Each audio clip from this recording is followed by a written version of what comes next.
पर्व न्यूज। आरंभ एका नव्या पर्वाचा। 15 दिवसापूर्वी आत्महत्या करण्याचा प्रयत्न केलेल्या 40 वर्षीय महिलेचा 13 मार्च रोजी दुपारच्या दरम्यान राहत्या घरात गळफास घेतलेल्या अवस्थेत मृतदेह आढळून आला। ही घटना राहुरी तालुक्यातील दरडगाव येथे घडली असून नातेवाईकांनी 4 जणांवर संशय व्यक्त करून महिलेचा घातपात झाल्याचा संशय व्यक्त केला।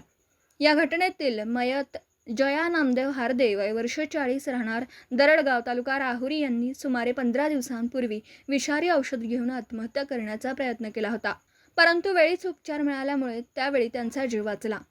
13 मार्च 2026 रोजी दुपारी 12 वाजे दरम्यान जया हारदे या त्यांच्या राहत्या घरात गळफास घेतलेल्या अवस्थेत आढळून आल्या। परिसरातील नागरिकांनी त्यांना ताबडतोब राहुरी येथील ग्रामीण रुग्णालयात आणलं।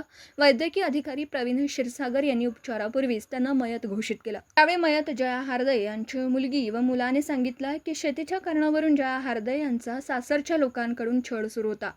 रावसाहेब रभाजी हारदे, मच्छिंद्र हारदे, कल्पना हारदे, लक्ष्मी हारदे सर्व राहणार दरडगाव तालुका राहुरी या 4 जणांनी मयत जया हारदे यांना शारीरिक व मानसिक त्रास दिला। त्यांच्या त्रासाला कंटाळून जया हारदे यांनी आत्महत्या केली किंवा सासरच्या लोकांनी त्यांना मारून टाकलं असावं असा संशय व्यक्त करण्यात आला। जया हारदे यांच्या मृत्यूस कारणीभूत असलेल्या आरोपींना तात्काळ अटक करून त्यांना कठोरात कठोर शिक्षा करावी आणि आम्हाला न्याय द्यावा अशी मागणी मयत जया हारदे यांच्या नातेवाईकांनी केली। या घटनेबाबत दरडगाव परिसरात हळहळ व्यक्त केली जाते। राहुरी पोलीस ठाण्यात दुपारी उशिरापर्यंत गुन्हा दाखल करण्याचं काम सुरू होतं।